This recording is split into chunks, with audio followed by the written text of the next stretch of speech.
ethically based asset manager that is focused on delivering superior risk adjusted returns. And that's for their clients, regardless of market conditions. So, for more info on their Sharia investment products, you can visit their website, which is sentiocapital.com. So, that's sentio-capital.com, and start saving towards your investment goals today. Sentio Capital Investment. Invest for good. Central Capital Investments, an authorized financial services provider. By the way, quick update on that whole Pick and Pay story. So you know the story. Pick and Pay in South Africa putting out uh, a promo card, a display in their supermarkets, saying two things: wishing Muslims Ramadan Mubarak on the one hand, but at the same time also on the same card advertising their latest pork or ham sales. Okay, you may have seen I certainly posted about it on my social media platforms. There's been an apology from Pick and Pay. I requested that they actually speak to us. At this point in time, they said no. Um, it's about late notice. That's for an interview today, which I did tell them that I think they're wrong, considering this thing happened before the weekend. Anyway, I've told them again that I think their views on this issue matters. They themselves have also are looking into understanding the issue of diversity and just understanding cultures in terms of their marketing and cultural intelligence as part of just a rethink about how they do things. But I told them first things first, they need to come on air and explain what happened and then perhaps look at a way forward. So at this point in time, they've basically said no. It's late notice, and I've left it open for them to say at least maybe come and talk to us over the next 2 days. That issue does need to be resolved one way or the other. The issue of Palestine, Israel needs to be resolved one way or the other. So much has happened in that region in the last few days. We thought, let's get further thoughts on this with Jeff Halper, who is the director of the Israeli Committee Against House Demolitions. Prof Halper, appreciate your time. Thank you for joining me. Thanks for having me, and Ramadan Kareem to all your listeners and Thank you. you, thank you so much. Most appreciated. Right. So Jeff, perhaps firstly, just give us an understanding of. There's been 3 or 4 incidences that have taken place in that region in the last week, starting with my understanding with the storming of the Al Aqsa Mosque compound. Right. How much more has happened since then that we don't know about? Well, not much has happened at that level. I mean, that was a major event, basically breaking into the Haram al-Sharif, coming into the Al-Aqsa Mosque itself. I mean, that was a major event, and it's really inexcusable. I mean, there's no reason to do that, obviously, except it was a show of force, a kind of a zero tolerance, statement by Israel and by its military. Well, was it a show of force? I mean, I saw some mainstream media, global media, talking about a tit for tat, spat between stone throwers, Right. and then the Israeli Defense Force, who then attacked the stone throwers who had committed that Right. act of aggression in the first place. Yeah. Look, uh, we're always trying to look for the political, and it's all political, of course, in these incidences.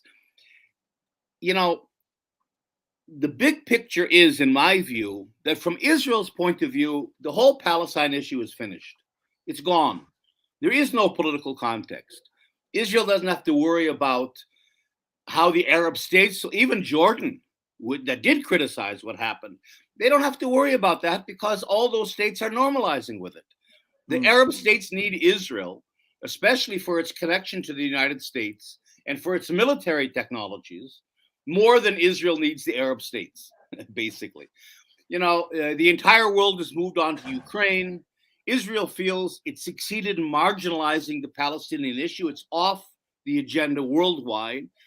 And so, in a sense, Israel is sort of it, all it, ha- it and it has a very compliant and subservient Palestinian Authority. I mean, there's no Mm, Palestinian mm. pushback from that point of view. So everything has kind of fallen on the people themselves.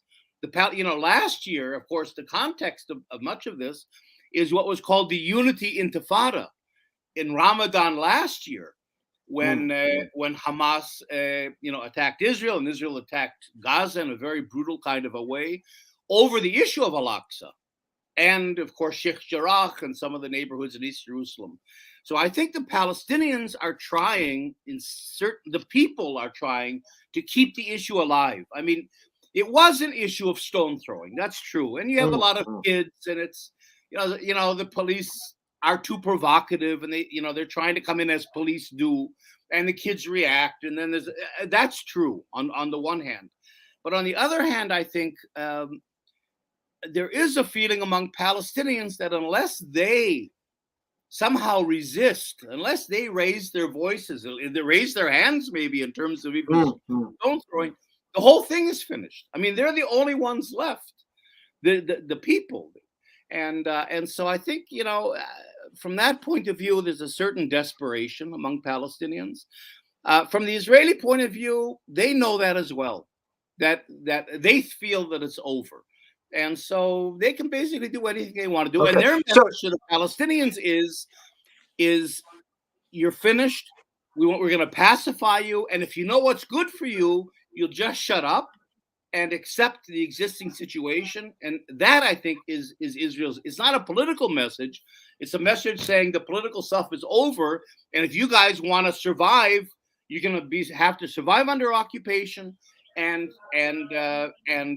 we're telling you that there is no more resistance, and we're going to come down no matter where you are, even in Al-Aqsa Mosque. We're going to come down on you hard. So even though you have stone throwers, as you said, raising their hands in South Africa, will be very aware of the type of activism that took place in our townships in the last days of apartheid. So I think we can draw parallels with that. On the other hand, if I understand what you're saying, is that the responses were not equal. So whatever the odd stone throwing, I mean, we saw videos of children, of bigger people, of women being beaten up, photographers, media men, totally disproportionate. And you're saying that is part of a plan, certainly from an Israeli point of view, that says to the world, we are now in a position, on the one hand, because of our diplomatic gains, to now literally do what we want in that region. I mean, that's how you see it, right? Well, it's not a message to the world. I mean, the world, I think that's the point. The world doesn't care anymore, or Israel feels the world really doesn't care anymore. I mean, there wasn't much reaction from the world for what happened. There was some criticism here and there, but it wasn't a big thing. And everybody's, of course, focused on Ukraine. I think the message is more to the Palestinians themselves. What happens after occupation wins? From the Israeli point of view, I don't think it has won, and I'm very involved politically, so I don't get me wrong. I don't think Israel's right, and we have to continue resisting and so on in a smart way. But from the Israeli point of view, what happens after you win? What happens after you win is you have to just pacify the local population that's under your control. You have to say to them, look, there's no more point in resisting. There's no more point in throwing stones. We're going to come down on you hard until you get the message. The message is it's over, and hunker down. And if you're nice people, maybe we'll let some economic development happen. We won't be so mean with you. But right now, until you get that message, we're going to be right in your face. And we can do that because the world doesn't care anymore.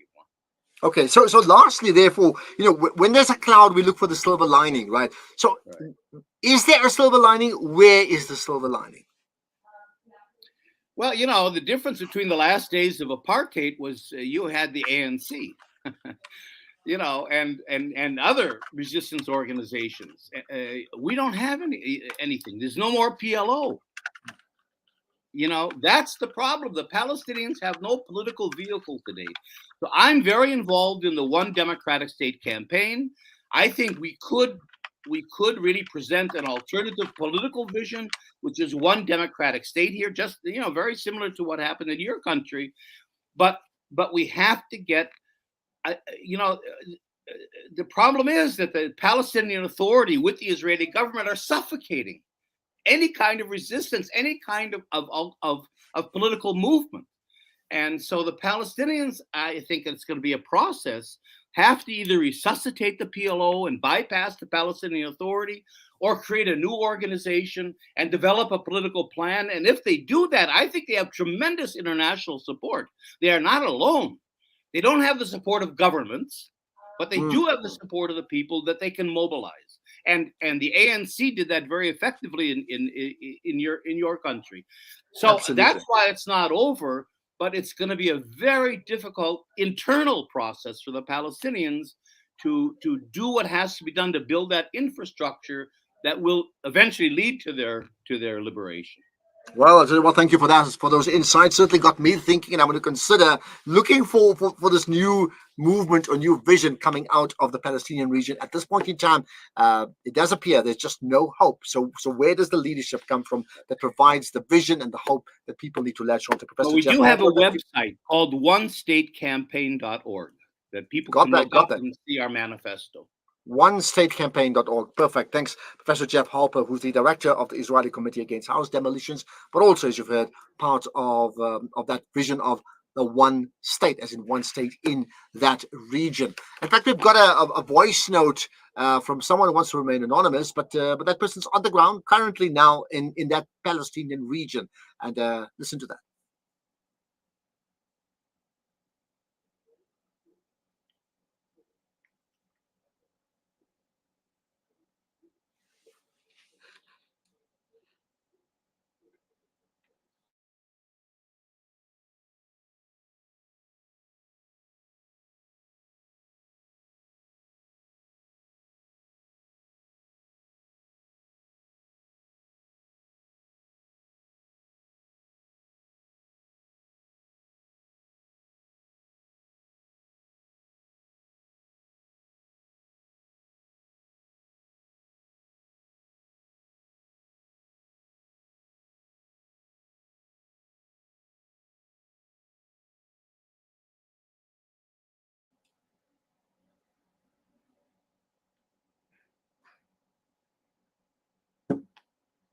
All right, so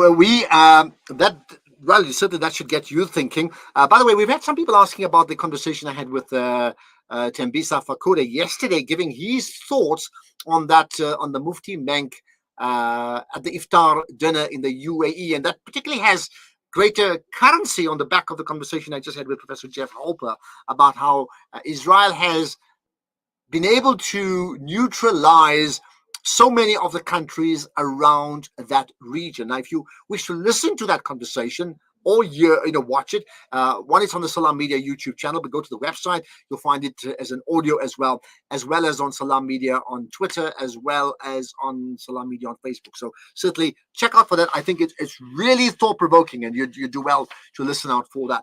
Right, we do have Shaheen Esop with us. He's the president of the South African Hajj and Umrah Council. Sahuk, last week, a week or so back, we spoke about other issues, but now we know that the all important number of the quota for people going to visit the Hajj from South Africa, we have it. We'll talk about that after this.